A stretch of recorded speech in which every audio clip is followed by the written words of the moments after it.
Hola, nos alegra mucho que estés conectado con nosotros. Eres súper bienvenido.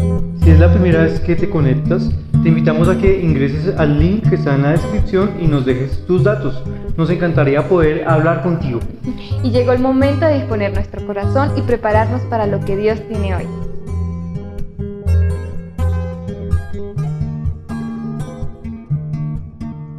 Si quiere o puede leerlo acá. En Juan 15. Juan 15.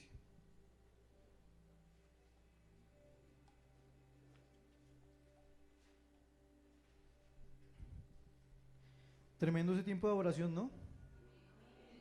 Qué bonito es poder como iglesia adorar a Dios juntos. Hay un poder muy grande en la adoración, cuando nos unimos para adorar a Dios.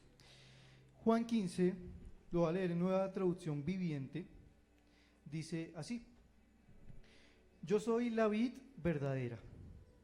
¿La vid qué es? Es una planta.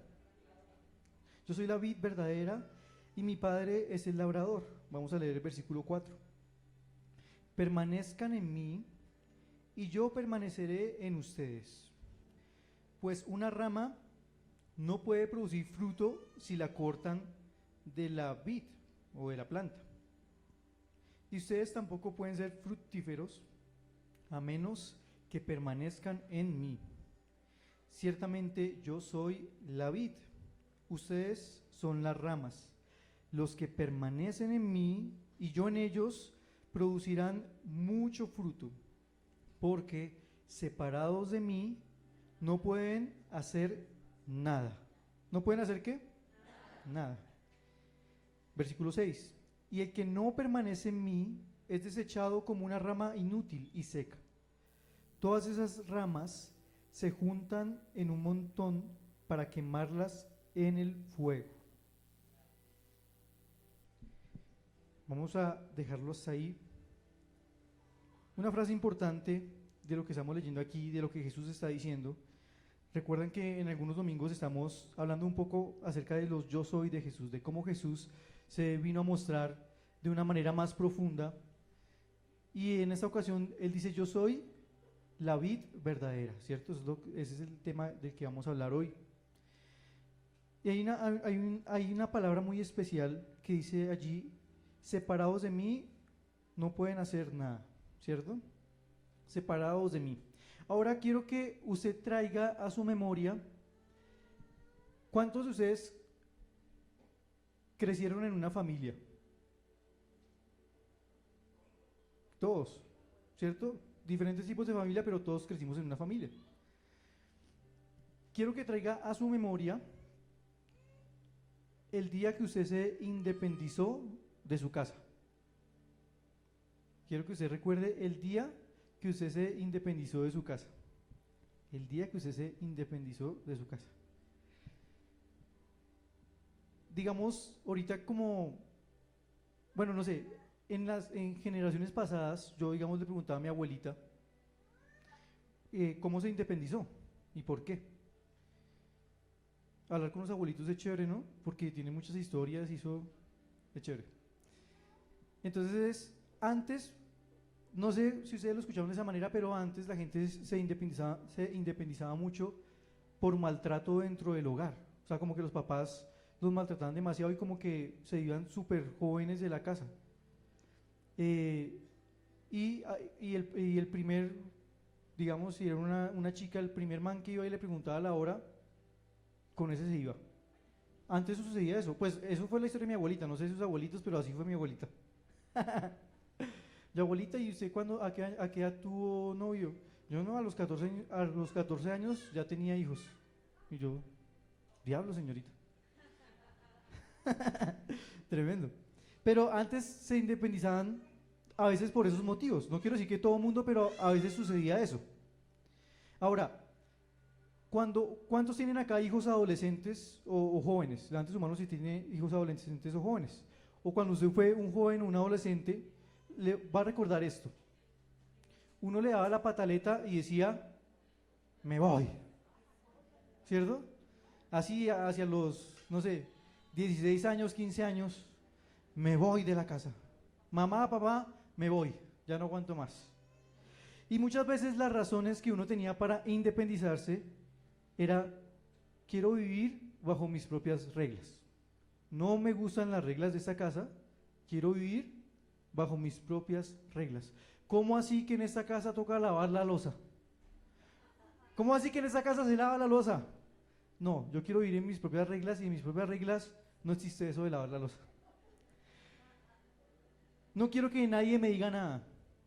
Típica mirada de adolescente cuando se le dice, mijito, la loza. ¿Qué hace el adolescente? Tiene algunos ojos que se le van para atrás y típico, ¿cierto? No sé si sus hijos adolescentes alguna vez les pasó eso o yo quiero disfrutar mi vida. Es otro pretexto cuando alguien se quiere independizar, ¿cierto?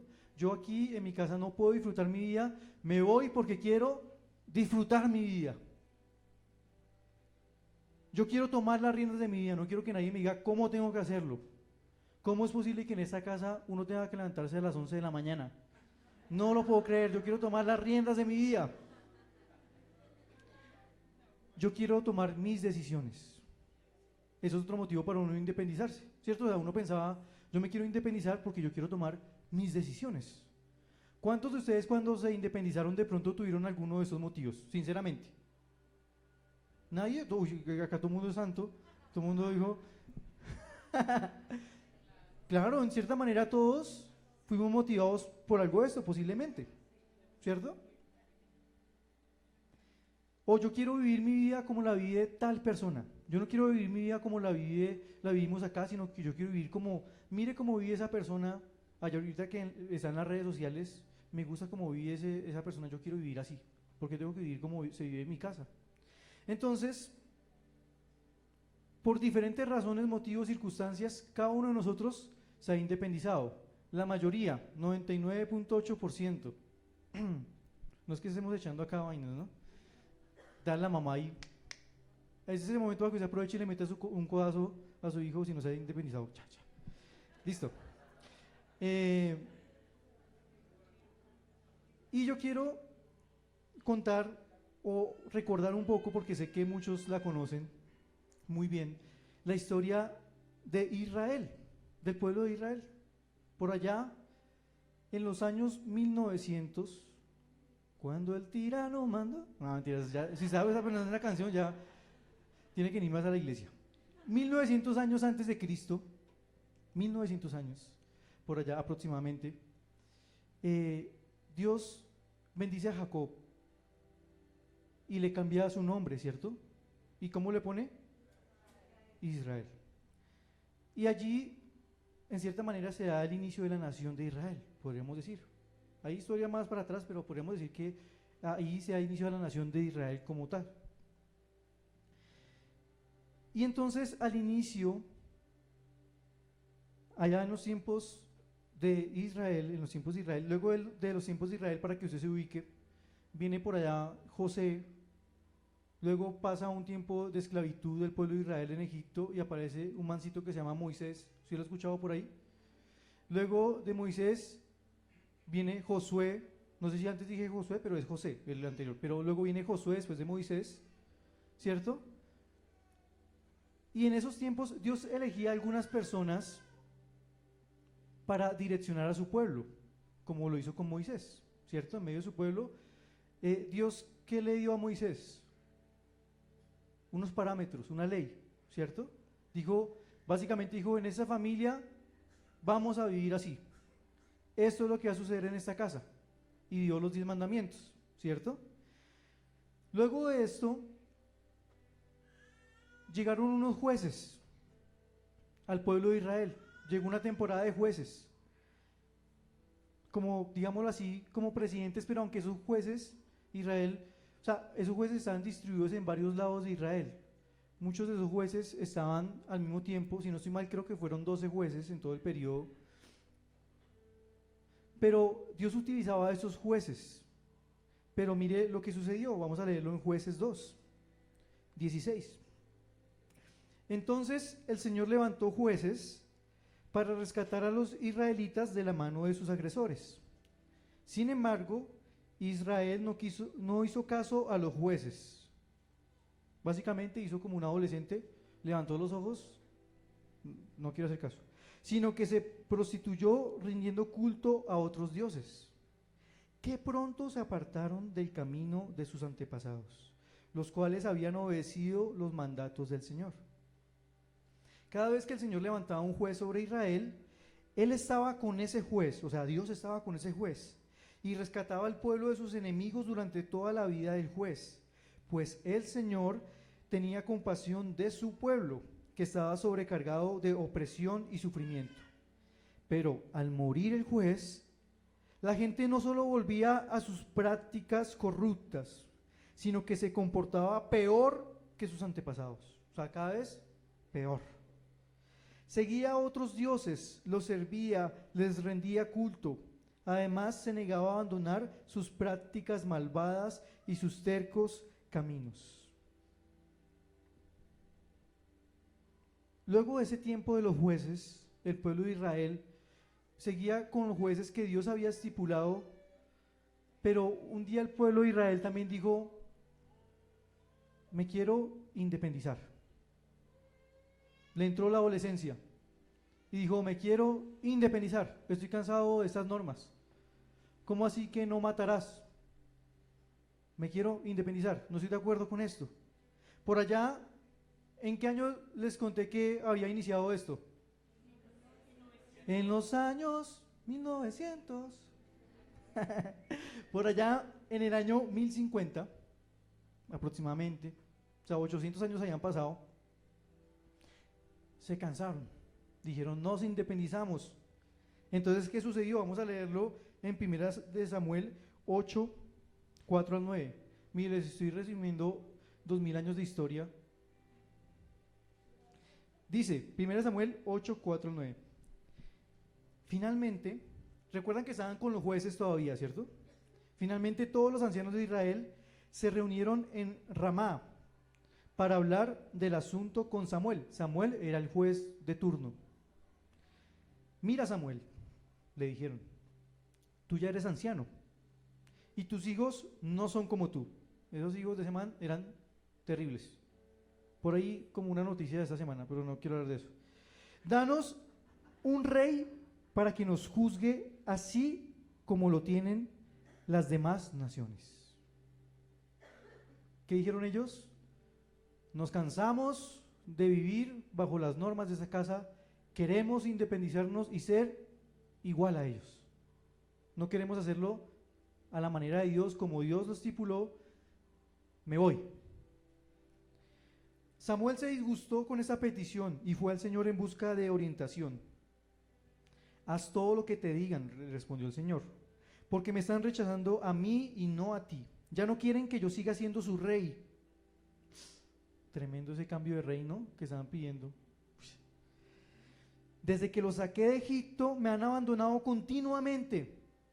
O sea, está hablando de esos 800 años, 600 años. Y han seguido a otros dioses y ahora te tratan a ti de la misma manera. Haz lo que te pidan, pero adviérteles seriamente acerca de la manera en que reinará sobre ellos un rey. Una relación rota de Israel con su rey. No porque el rey haya salido en un helicóptero, chao, me voy, me cansé, sino porque Israel decidió romper relaciones, terminar sus relaciones hasta ahí y vivir como las otras naciones vivían. Se perdió la comunicación. Se perdió la idea de Dios para ese pueblo. ¿Se acuerdan que llegó hasta un momento en los tiempos de Moisés que el pueblo le decía: es que ni siquiera queremos ver a Dios? Vaya usted, véalo usted, porque es que tenemos miedo, no queremos verlo.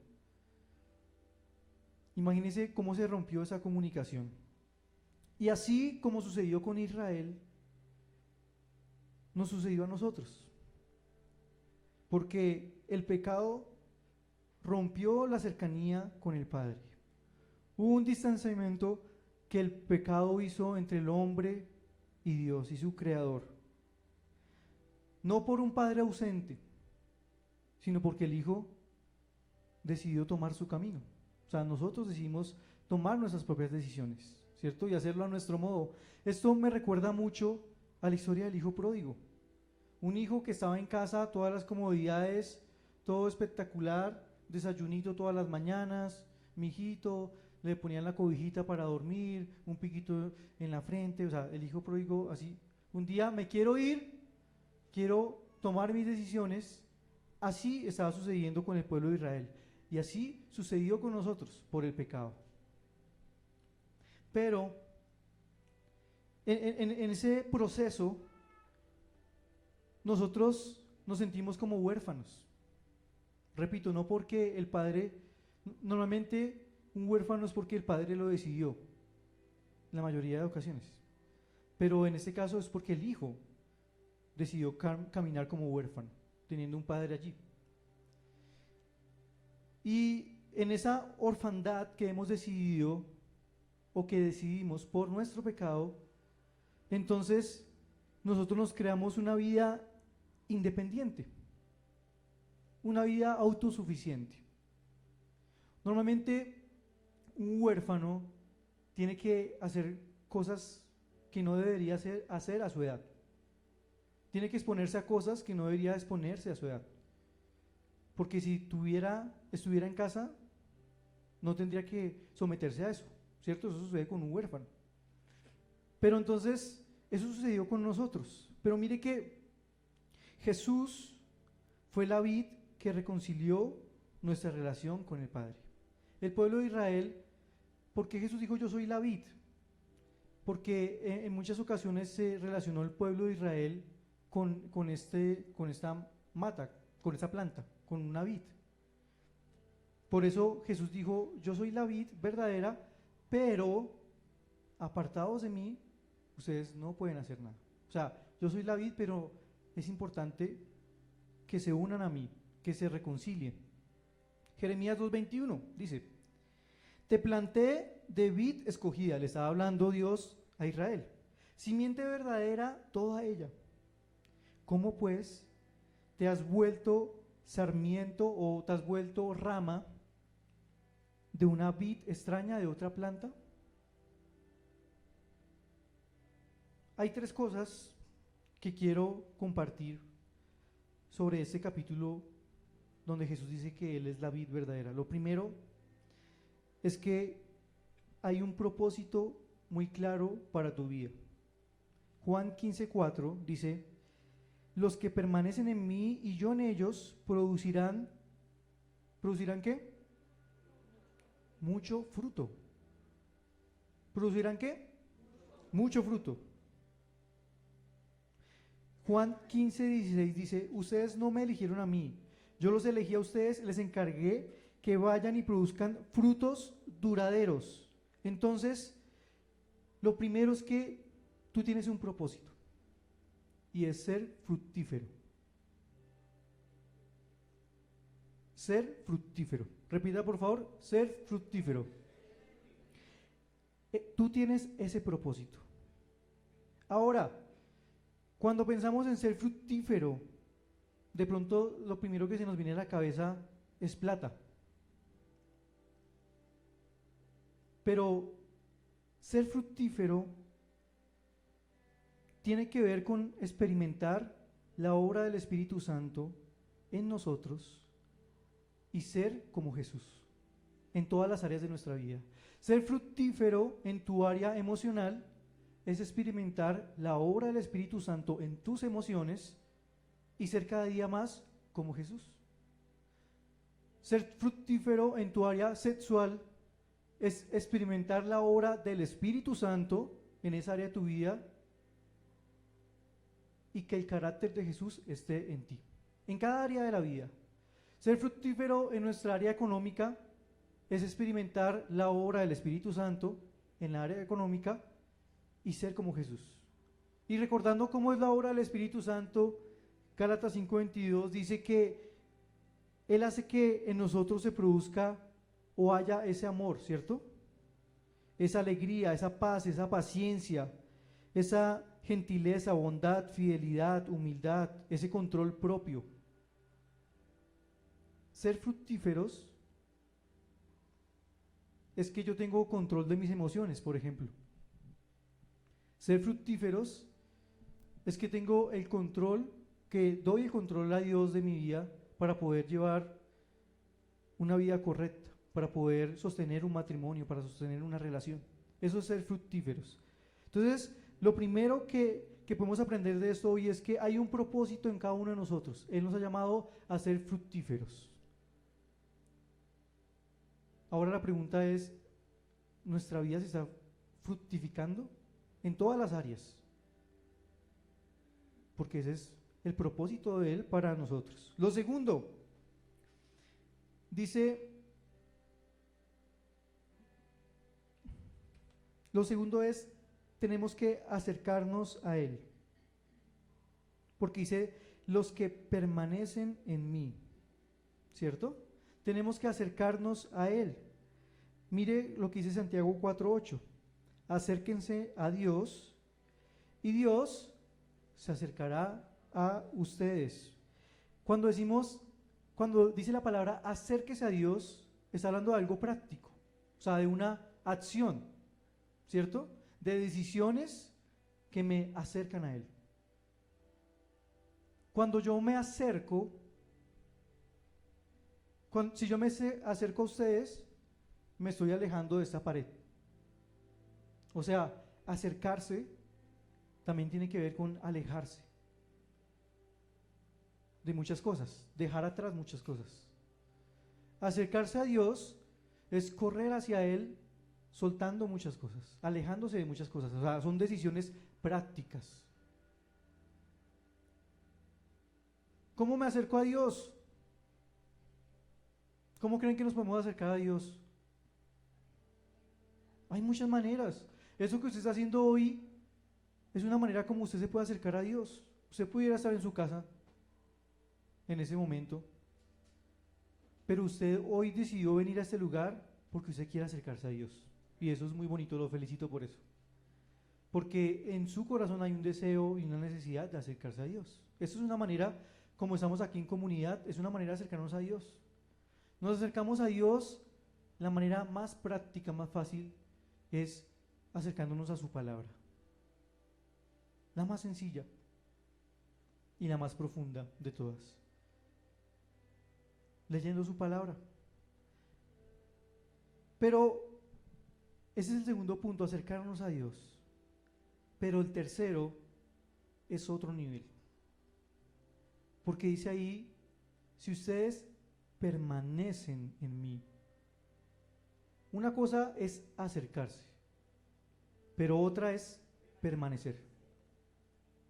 Alguien puede acercarse a ese portón,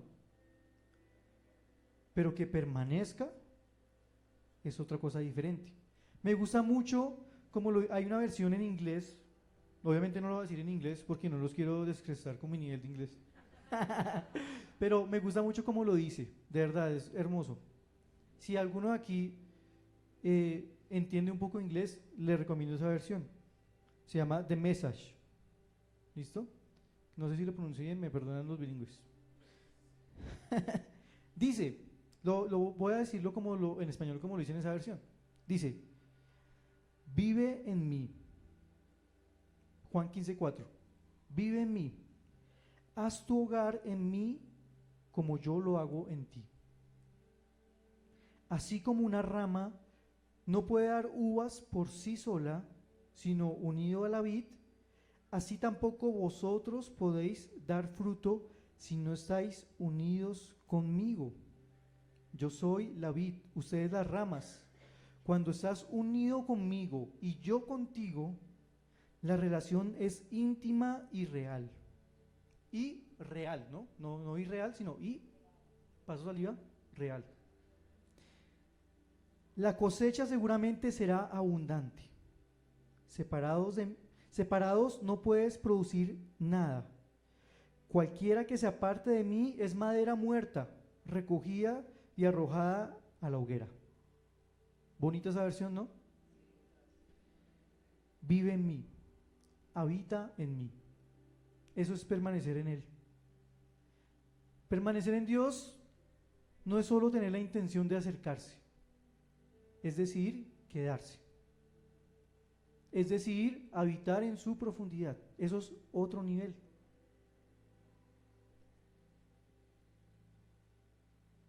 Habitar en Él.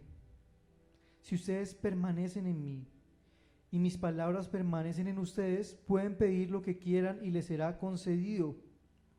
Yo les he amado a ustedes tanto como el Padre me ha amado a mí. Permanezcan en mi amor. Y mire que aquí en Juan 15, que estoy leyendo Juan 15, 7, 9 y 10, dice, uno se puede preguntar, bueno, yo quiero habitar en Él. ¿Cómo puedo habitar en Él? Acá mismo nos responde y nos dice, permanezcan en mi amor, cuando obedecen mis mandamientos, permanecen en mi amor. No hay otra forma. No tenemos que buscar en otra cosa, otra fórmula. Esa es la única. Cuando obedecen mis mandamientos, permanecen en mi amor. Punto final. El hijo pródigo sabía que era mejor estar en casa. En un momento de su independencia, él entendió que era mejor estar en casa que estar en ese lugar. Y era lo que Jesús le quería hacer entender al pueblo de Israel. Es mejor que ustedes permanezcan en mí, a que sigan siendo una rama en otra vid. Hay muchos privilegios de estar en casa. Cuando estamos en casa, cuando habitamos en Él, hay tantos privilegios de los que nos podemos estar perdiendo por solo estar de espectadores. Privilegios como su cobertura, la cobertura del Rey, del Padre. Privilegios como su abrazo, como sus consejos, como su protección, como su compañía. Privilegios de estar en casa como la seguridad que tenemos de estar con Él. Dígame si un niño no se siente seguro en casa. Cuando yo miro a Evan así, durmiendo como un angelito, no, mentiras, durmiendo, cuando ya le pasa esas cosas y duerme como un angelito, él está seguro que está bien, que no le va a pasar nada malo. Está en casa, está con papá y mamá, no necesita nada más. Pero de esta misma edad de Evan, digamos de un año, hay muchos niños que no viven eso.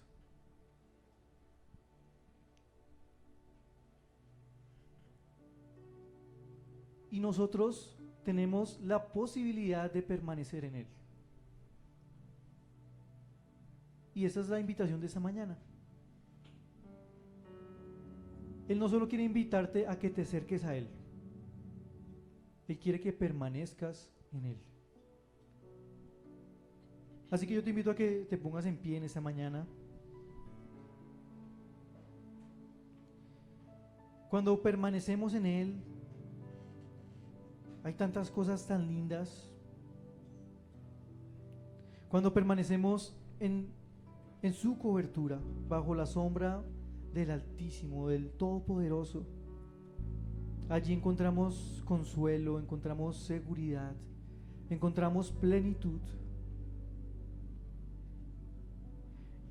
Porque es muy difícil vivir nuestra vida de una manera independiente, alejada de Dios. Dice ahí, nada pueden hacer. Y así como ese adolescente que dice, me quiero ir, sale de su casa, le llega el recibo del gas, al otro día, hola mami, ¿cómo estás? Le cobran el arriendo y ya al otro día dice, bueno, sí, yo estoy dispuesto a levantarme a las 10 de la mañana. De aquí en adelante yo lavo la loza una vez a la semana.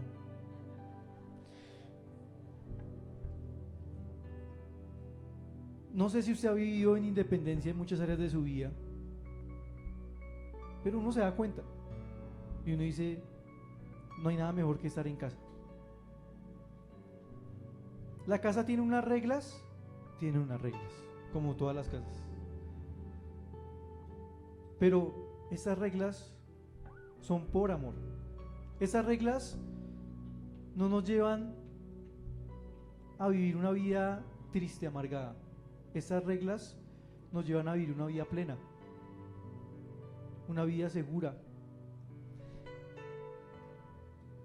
Señor, queremos